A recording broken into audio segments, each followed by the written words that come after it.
our superpower is choice. Our superpower is what are you gonna choose? Because that's up to you. You can choose to go home and drink a glass of milk that has, cow's milk that has mucus in it, or you could choose to go drink a glass of lemon water or lime water. Like, the choice is ultimately yours. But I just want to encourage you to whatever you choose, be happy with that decision and live joyfully. Because as far as we know, we have one life in this physical realm. So have fun with it and don't take it for granted. Greetings, family. Welcome to the Grand Rising Collective. My name is Kyle Dixon, co-host, educator, and entrepreneur for 20 years. Grand Rising Collective here is to cultivate greatness in ourselves and our community. And my name is Kayode Bentley, co-host, educator, and entrepreneur for over 20 plus years. My contribution to Grand Rising Collective is to help cultivate that greatness in ourselves and the community through impactful discussions, seminars, and webinars with my co-host, Kyle Dixon.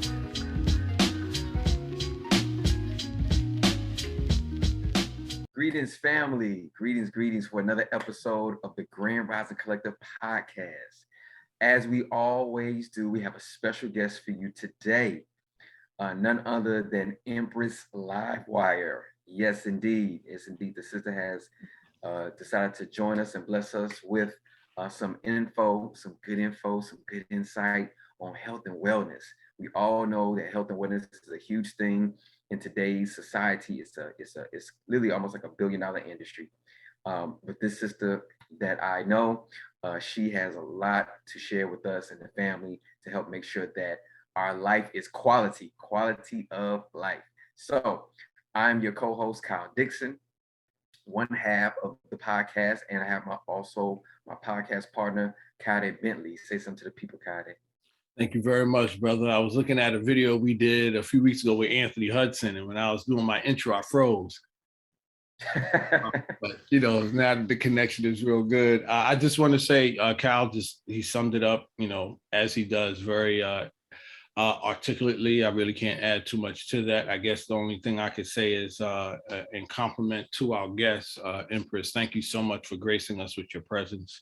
We do appreciate you. We appreciate all our guests that come on this platform, and we look forward, and as well as I look forward to learning more about you, so that way we can, live our lives more healthy and wellness, and really capitalize on the gift that we've been given, which is a breath to see another day.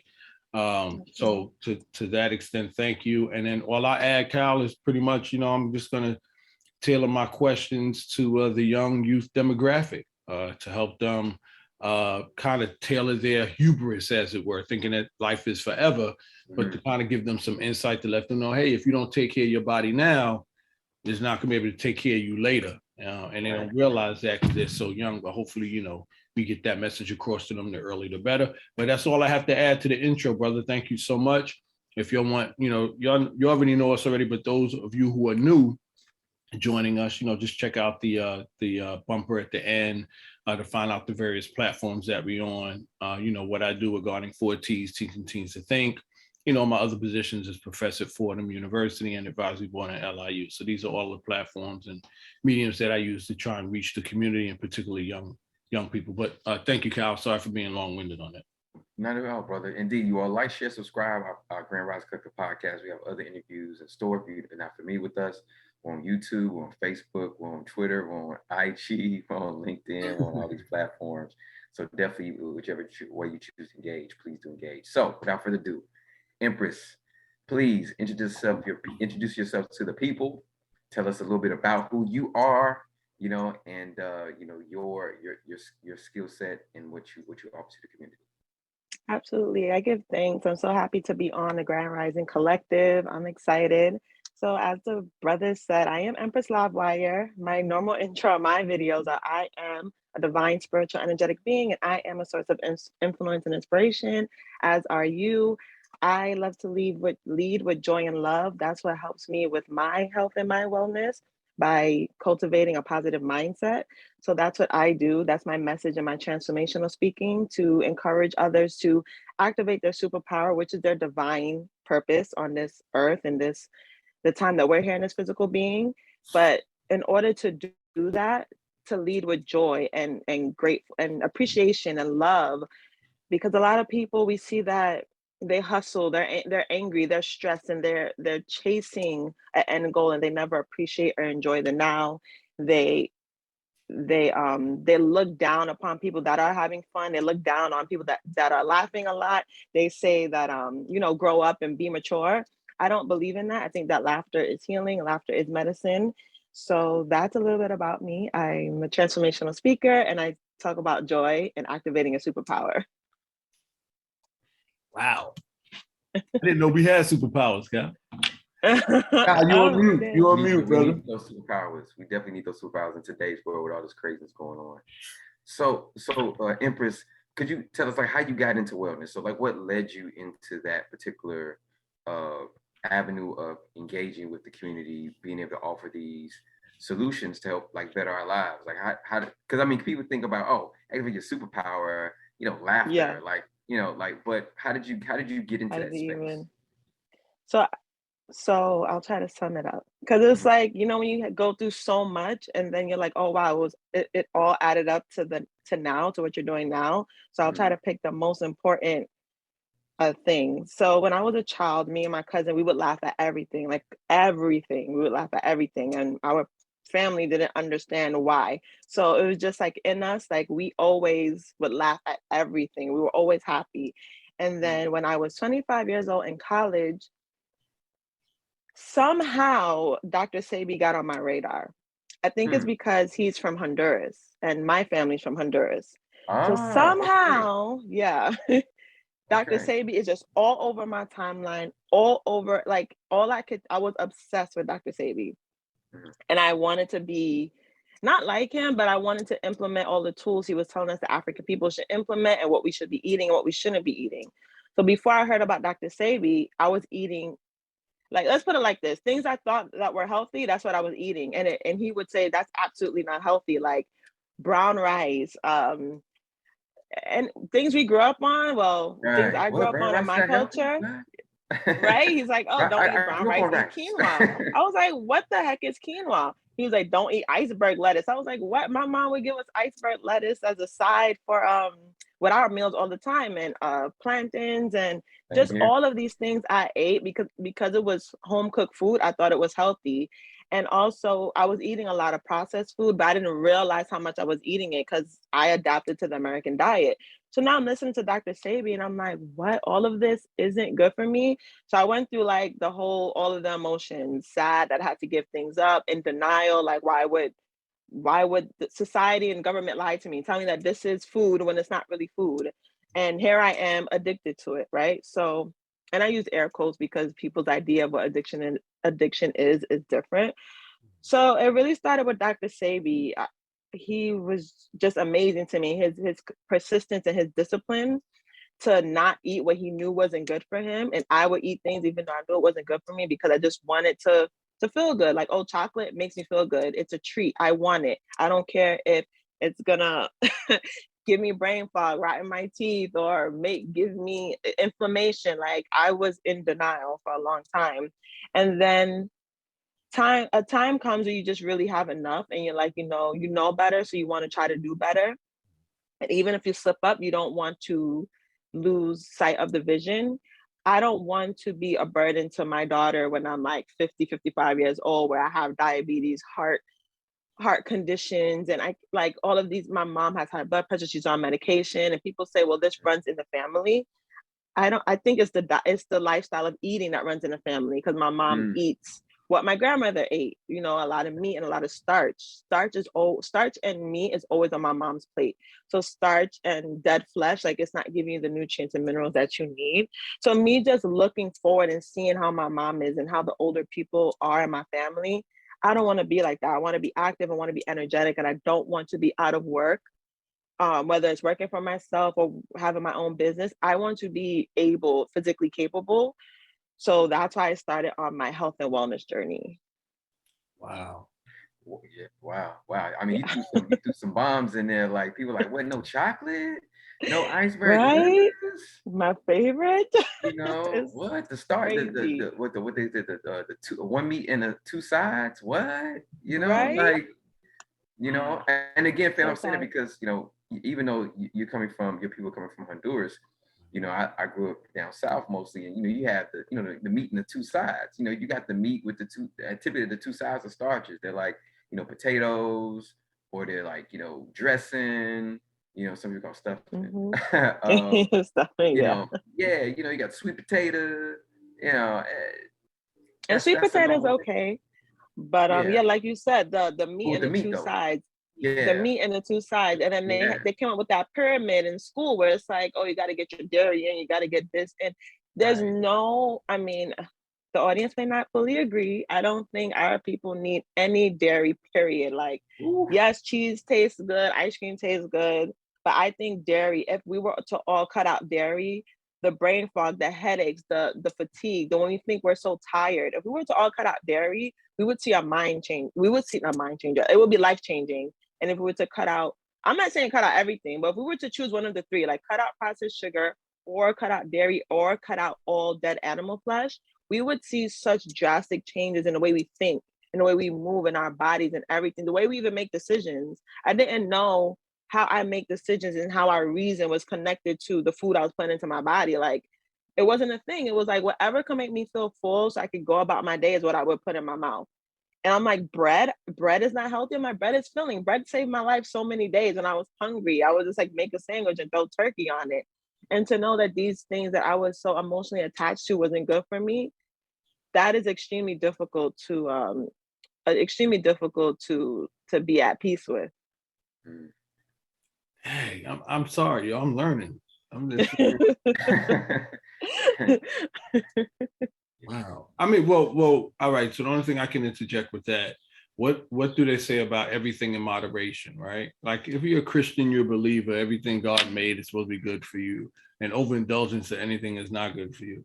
But I definitely hear what you're saying in regards to what Kyle shared with me regarding dairy, processed foods, and dead meat. What you put in, the cows who are stressed, you eat that stuff, your body, it gets into your bloodstream, yeah.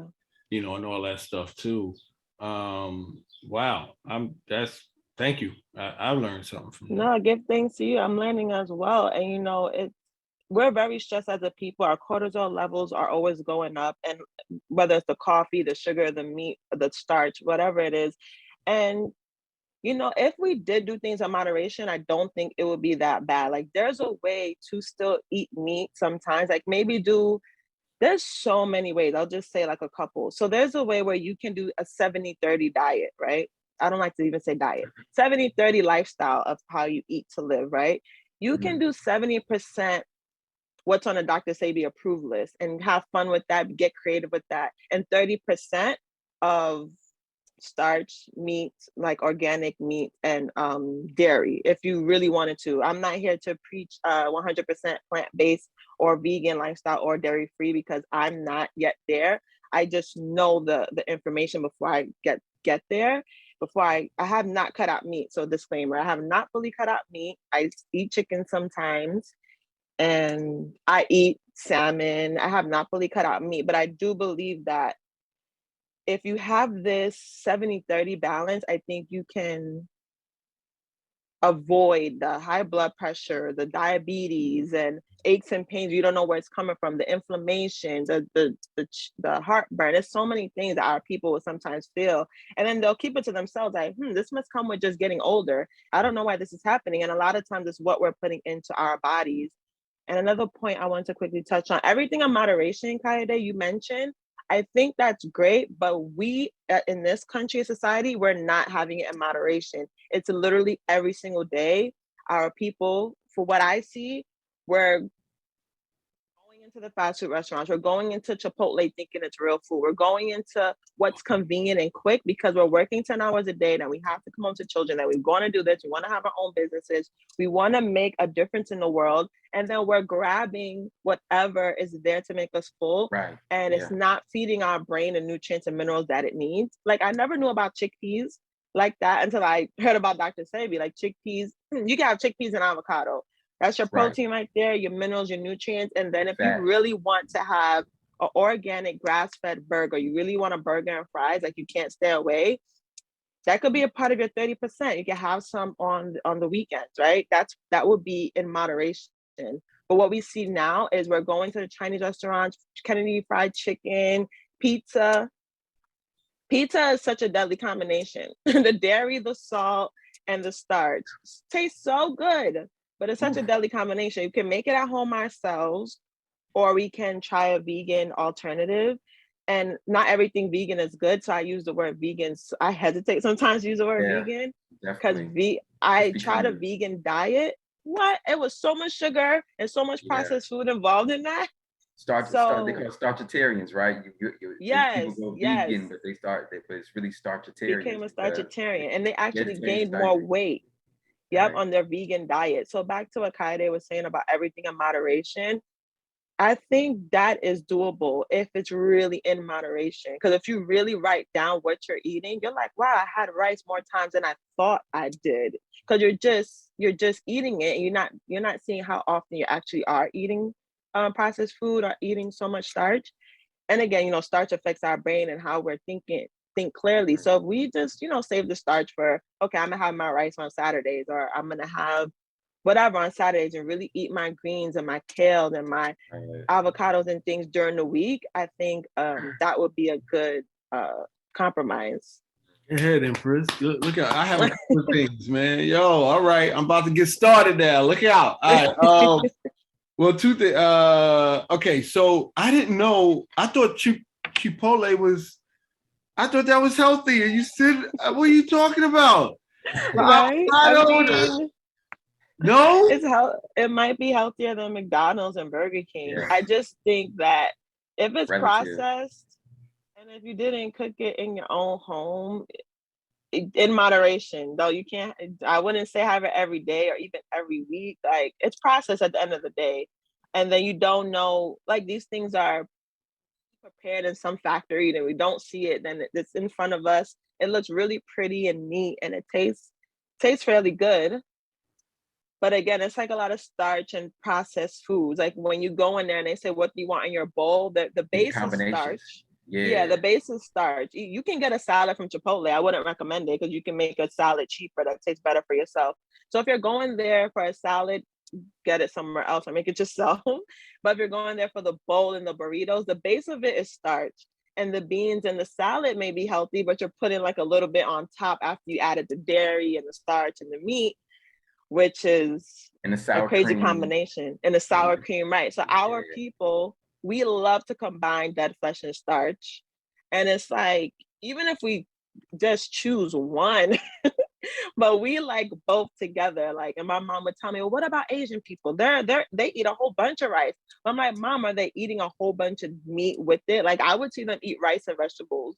They choose one of the evils. So food combinations, yeah. Right. Our food combinations are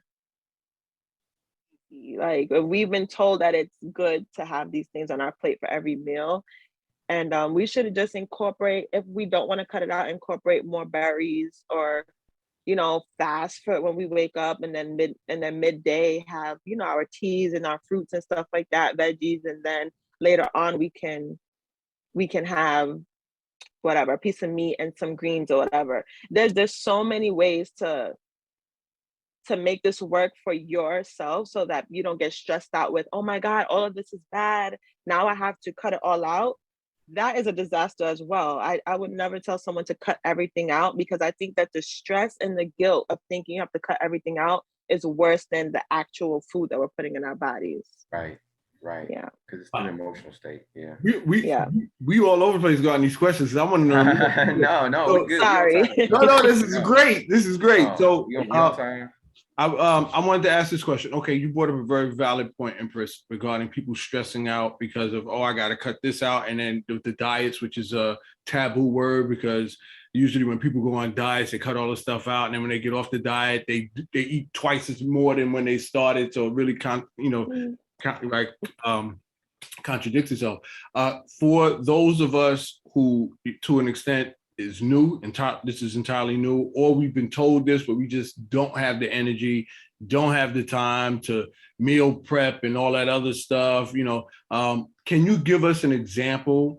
And again, this isn't universal, right? Everybody's different. They'll come up. But from your perspective, can you give us an example in regards to that 70-30? What should people eat? Like, like if they want to eat the burgers and stuff, you said on the weekends, that's fine.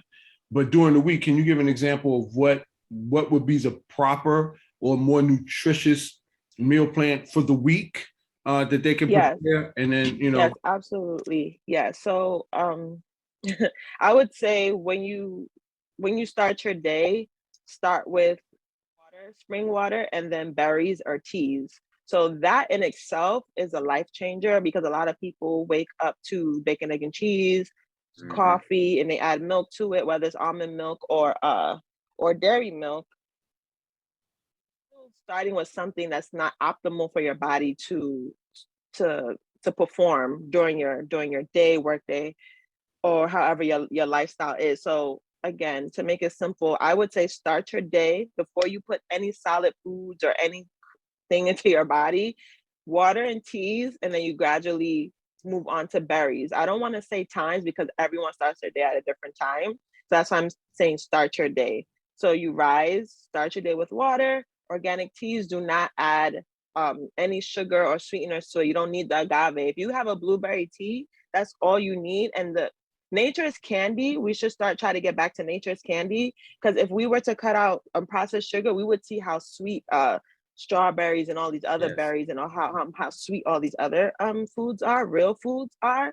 So I would say start with water, teas, make sure you're hydrated, because a lot of times when we want to just jump to bacon, egg, and cheese, it's a craving because we're hydrated, but we think our body wants salt and all this other stuff. So water and teas and berries meaning the strawberries, blackberries, and blueberries. Strawberries and blueberries are my favorite. If you love blackberries, add that in there. That in itself is a game changer. Just start with that for your day. And then some people don't do dinner, or some people do 2 meals a day, some people do 3. I try to stick to 1 or 2 because that's just how my body operates. So if you must have lunch, I would say you can have like avocado, your greens, steamed kale, okra, like the way you season it, if you season these things the way you season your meat, when I tell you, coming from me, someone who was obsessed with all processed food, it tastes really good. Like people aren't a fan, people like to, what's the word? Dang, the word is slipping my mind, but some vegans, they like to downplay adobo and all these different seasonings. Like you can't cut out everything at one time. So get some okra, steam it with some green peppers, red peppers, put some adobo and whatever seasoning you like on it, and you'll enjoy that. At least you're getting minerals and you're not eating a whole bunch of heavy meats in the middle of your day. And then we get the itis, as a lot of people call it. And then we feel, our energy levels just fall. And then we feel like, oh, this sucks. I'm tired. Then you got to go rush hour and get home.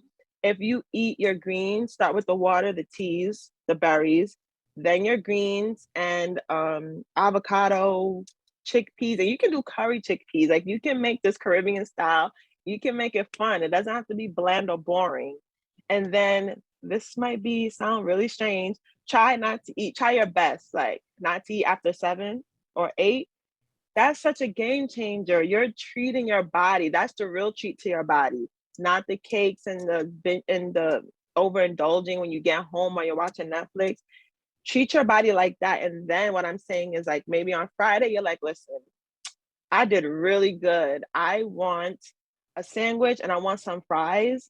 That is a really good start, because I think all of the extremes of the person who eats all the processed foods and then the person who eats none of it at all and cut it out, I think those 2 extremes is a way to meet in the middle and have the 70-30. So it depends. The 70-30 depends on how much meals you eat. But for me, it kind of works out 70-30 when I eat optimal, healthy nutrients and minerals Monday through Thursday. And then you kind of do whatever you want on Friday, Saturday. That 70-30 balance kind of works out that way. It's Sunday, it's either or. I'm either really good and preparing for my Monday, getting back good, or it's like, oh, I didn't cook today, so I'm just going to grab what's there. I think the key is being really intentional and not beating yourself up if you do slip up one day. If on Sunday you really wanted to eat greens, but you had a slice of pizza because there was nothing else there, you make a plan and you do better for the next Sunday. Right. And it balances out, like you're saying. It's not just like these extremes where you just have to go all in, like, oh, I'm gonna cut out pizza, cut out burgers, cut out fries, if that's something that I eat, because it is a process, family. It's like she's saying, it's a process. Some people can do that. Some people can what they say, cold turkey, not to not to go on a meat, but turkey. Yeah. But some people can make that transition very quickly, but most of us cannot. Let's be honest, myself included. Yeah. I cannot make that transition. You know, so I had to take time and years to get to the point where I'm still cutting out certain things. I'm still taking Empress's advice with the 70-30. You know, now I think I may be down to like, you know, 90-10 maybe. I'm hoping. That's what I'm trying to get to. But everything she's talking about, like I've done that as well. Cut out certain things, not eat past a certain time. And when I have done eat past a certain time or eat certain things, I've noticed a difference in my energy level. So everything she's saying, family, is definitely resonating. I hope this resonated with you, because I mean, that's your temple, that's your body, that's your travel mechanism, that's your thinking mechanism, like our body. So everything she's saying like is making sense. Oh, and it's hurting my heart. She said no pizza, no burgers, no fries. What? You know? I'm sorry. But if you're doing 70-30, you know, it doesn't have to be so, oh my God, I'm never having pizza again ever in my life. You know, if you're doing 70-30, then look forward to that day, whatever day you give yourself out the month or the week, that you can have a slice of pizza. I've had conversations, like, for example, though, a matter of fact, I hope I'm not putting your business out in the street, Cal. I'm just going to mention the fasting. Can I mention the fast? Okay, cool. So Cal does fasting, right? So he does a body cleanse, so to speak. Yeah, intermittent fasting is what I do. Intermittent fasting. When I think in my 20s, I did a 3-day fast, right? So all I had was water and lifesavers, and I went to work and, you know, the whole nine. But I noticed as I've gotten older, and some people, depending on, and this is another thing, the information that we're giving you, my suggestion is that you consult your doctor as well, because who knows what your dietary situation, if you want you passing out from the advice that we give. Absolutely. So those of you listening, consult with your doctor with the information that we're sharing. But to that point, a lot of people that I've spoken to as well, they shared with me, for example, I think, I don't know if it's diabetes or whatever the case would be, but like my grandfather, he was I think not a diabetic, but he had high blood pressure. All I know is that he had to have peppermints on him, because if he didn't eat peppermint, then his blood level or sugar level or what have you would go crazy. So I'm saying all this to some people who don't eat, like, or feel if they don't eat meat or whatever the case would be, they get lightheaded or they get sick or whatever. What would you suggest to those individuals when we talk about drinking water in the morning and berries, and then green, you know, the green leafy things in the afternoon, and then in the evening, you know, whatever that looks like?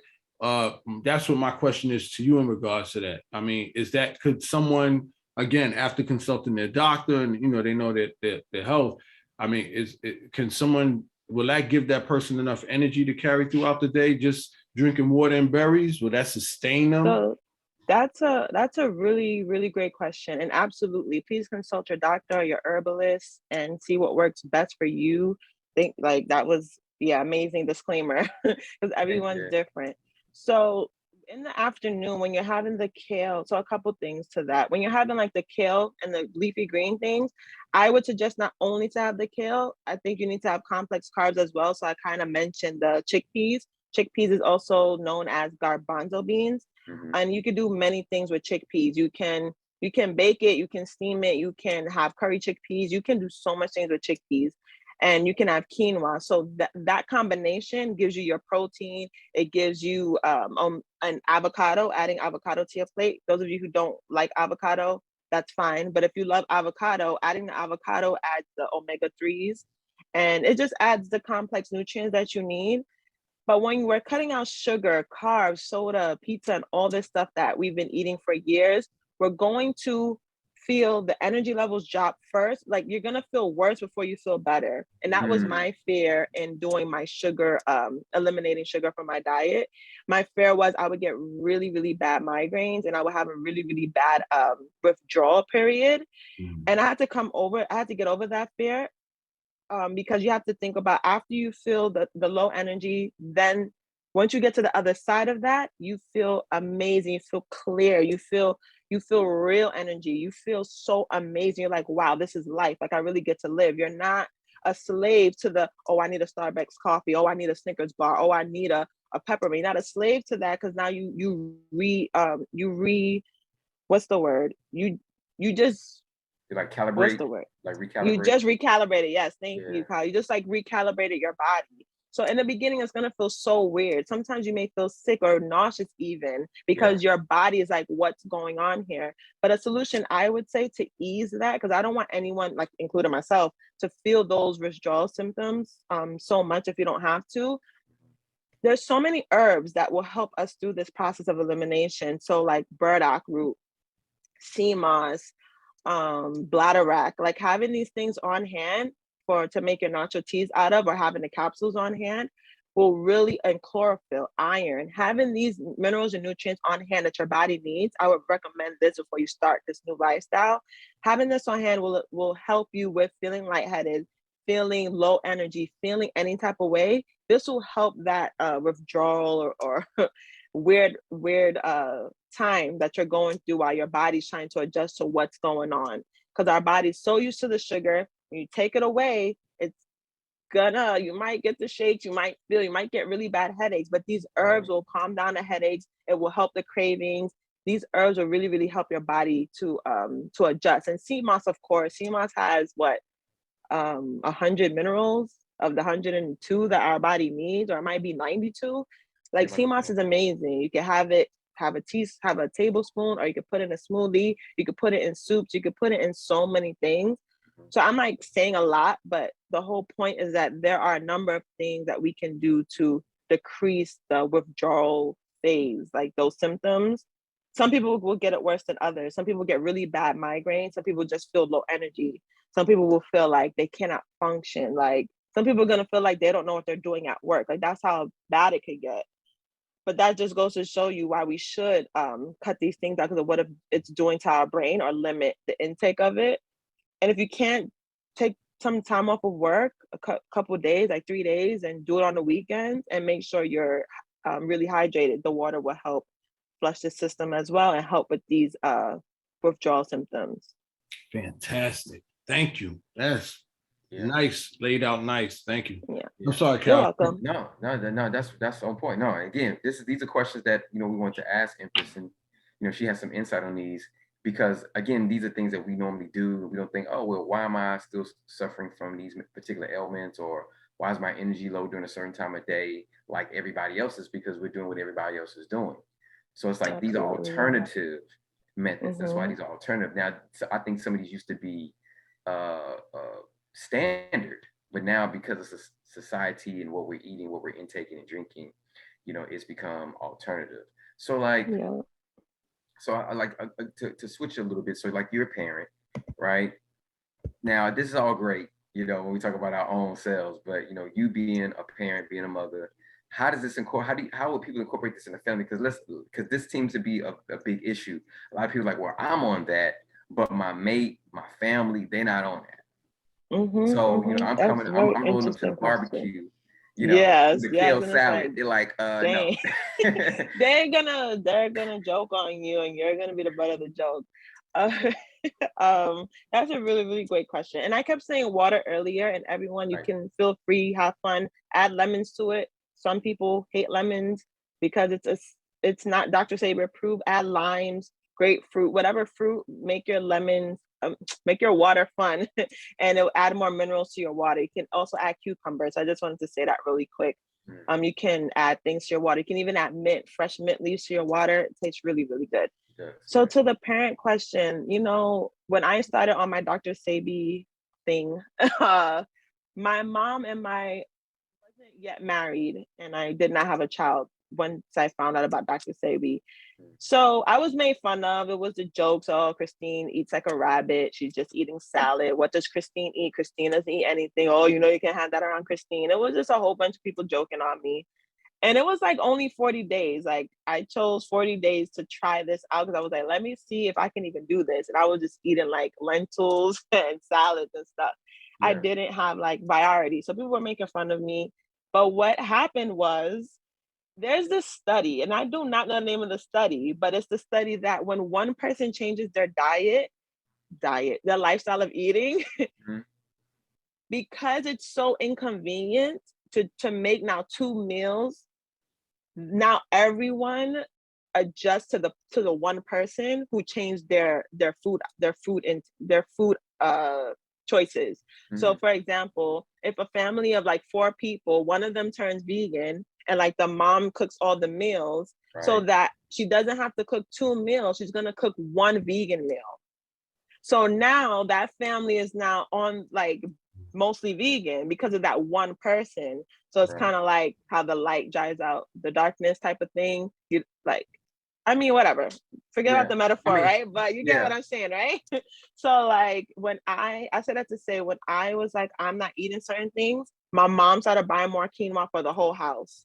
My older brother started buying more fruits and blending smoothies for the entire house. So everyone wanted to make healthier choices when I started to make healthier choices. So it's kind of like the domino effect, and like me, I influenced them in a good way. And when they would have something that I didn't eat, sometimes I would give in and sometimes I wouldn't. It's really, if you want to go 100% plant-based, 100% vegan, you and your partner and whoever you live with, I think needs to get on the same page, because then it's like, if I don't want to see any dead flesh in my freezer or my fridge, that's going to be a problem. But if it's a balance, then it's fine. Like, okay, there's chicken in the freezer, but guess what? I'm not eating chicken Monday through Friday. And you spoke about me being a parent. Like my daughter doesn't eat any meat, like at all. And it's not that I was like, oh, well, I can eat it and you can't. Let me not be unfair. Let me not be a hypocrite. I eat chicken tacos. So I was like, I gave her a piece of chicken. She just doesn't like it. So it's a win-win for me that she just doesn't like it. Like she'll eat rice, she'll eat tomatoes, she'll eat bananas, like she'll eat all of these other things. She doesn't want any meat. So it's beautiful for me because I'm like, all right, she won't be like how I was, not eating the greens, not eating enough fruits, not eating enough natural protein from the vegetables. Like she actually eats vegetables. So again, I just make sure that it's balanced, and the healthier I eat, the healthier everyone around me eats. Like, to talk about like African spirituality and the role of the woman in the household, even though the man is the leader, so to speak, the woman really sets the tone, because what I cook is what everyone's going to eat and they're going to like it. They're not going to say, oh my God, why didn't you cook some steak, or why didn't you cook chicken? Like, they're gonna be like, oh wow, she cooked a really dope ITIL meal. They're gonna like kind of take my lead when it comes to like eating to live, because I think the woman, the queen, the wife, whatever we call the woman matriarch in a household, she should set the tone when it comes to what we're putting to our bodies, medicine wise. And when I say medicines, I really mean herbal stuff, because I don't take like medicines from like doctors and stuff like that. Western medicine, I should say. So she should set the tone when it comes to herbs, the meal plan and stuff like that. Whatever she says we're eating, it's a big responsibility. And Queen Afua kind of taught me this. It's a big responsibility, but it's a beautiful thing to take on once you wrap your mind around it and set out a plan. It's really doable. We are capable and able of doing it, and setting the tone as a parent, setting that tone as a wife. And my mom is here, so I have to set the tone as a daughter. And it's really hard because like you want to treat them, and it's like what they think is a treat is killing them. And it's like, it puts me in a weird position. It's like, I don't want to have any hand in any part in killing you. And it sounds drastic, but it's not. If every time I give my mom sugar, I'm killing her because she has high blood pressure. She's not getting the nutrients that she needs. So like as a parent, it's a big responsibility, but I have to set the tone. That's real quick. I want to interject. That's a powerful statement you made there in regards to the femininity of women. I don't want us to get on the whole Kevin Samuels man. He ain't even a part of this conversation. He can't handle this conversation. He can't handle this conversation. Yeah, I don't even want to mention that brother's name. We can't handle, much love to him, but he can't handle this. I'm not. This for grown folk, right? Look at Empress. See how serious Kyle got right there. It's for grown folk, because I'm, no disrespect for the family, but it's just I'm not with it. Like, because here's why. Hold on, Kyle. Hold on, brother. Before you go there, I just want to say with Empress, that was a powerful statement that you made towards a woman's femininity, and how, because women think being a mother, a wife in a household and catering to your point, Cal, catering to her husband is somewhat frowned upon. When you just, in that one example that you gave, is how much power she does have in that role where she controls, you know, from one aspect, what you eat. She determines and dictates, you know, what's being fed in that house and the control that. That's all I wanted to say, Cal. Go ahead. What were you about? No, exactly. No, you said it right, brother. I mean, what are we doing here? If it's a relationship, we are relating to one another. She's relating to not only her husband, but her family as a whole. If her husband is not of full health, how can he do his part in the family with the rest of with her being the wife or the spouse and the child or the children? It's a relational responsibility. If he doesn't do what he needs to do, then she can't do what she needs to do. She can't do what she needs to do. He can't do, or the child can't do what he needs to do. So it's a very symbiotic, interdependent relationship. And what a lot of brothers who are misguided and hurt and confused about is they think, oh, I got the control, and because I need to control somebody, or the women, I need to control somebody and to make sure that I am regarded as healthy or I'm protected. And I get it. I understand. But like Empress is saying, that's why we brought her on here, family, is because when you start to change your diet, you change your mindset. And you start to not deal in those toxic behaviors and toxic environments because you're eating what? Toxic food, toxic drink. It all plays into everything, right? It all plays anything. You see how Empress comes on here, how bright and lively she is? That's not by mistake, right? That's not by mistake. It's the berries. And you know, juices and berries. Yeah, it hasn't always been this way. It takes the big D word that nobody likes, and I never used to like it. The discipline. It takes discipline, and it takes consistency. And it's like, I don't want to do that. I just want to be left alone because I just had a 10-hour work shift and I want to treat myself. I get it. It feels so good to sit on the couch and eat from the ice cream carton. Like, I've been there, and it's going to be a little challenging, but it's so worth it. And you know, a lot of people, we don't want to do the hard work anymore because, you know, we're in this season or time and shift in the cosmos, as people would say, where it's like, give yourself grace, give yourself ease, don't beat yourself up. But then like, well, but when are we going to give ourselves the lecture, so to speak, to be like, listen, enough is enough. You know what you need to do now. You can do better. And I don't want to stress anyone out or make them feel bad. I see that you can do better, so I want to help you do better. Because I know what's on the other side of that, not just to tell you what to do or tell you what to eat. And even me just telling people the balance, telling the audience about the balance. A lot of herbalists and my vegan friends that are plant-based that don't touch any animals, like, if it's not plant-based, there's a song, if it ain't plant-based, get it out my face. They would be mad at me for supporting the balance. They would be so upset with me with supporting that balance. But everyone's different. Everyone is not the same. And I know people that eat meat that they will never cut out meat. What they did do, they cut out processed foods, and they live a healthy lifestyle. They don't have the amnesia and what's the other one that older people get? I think it's Alzheimer's dementia. My aunt is getting Alzheimer's dementia. That comes strictly from what you were eating the years before and not having the minerals in your body. So Alzheimer's dementia, I don't want us and our people to be dealing with that. So that's why I say, try your best to clean up, you know, what you do put into your body. Make a conscious decision. Every time you open your mouth and put something in it, is this the optimal decision I can make for myself and my family right now? And it's going to be so annoying in the beginning, and you might hear this and think I'm annoying, but it's for a reason, and it's so worth it.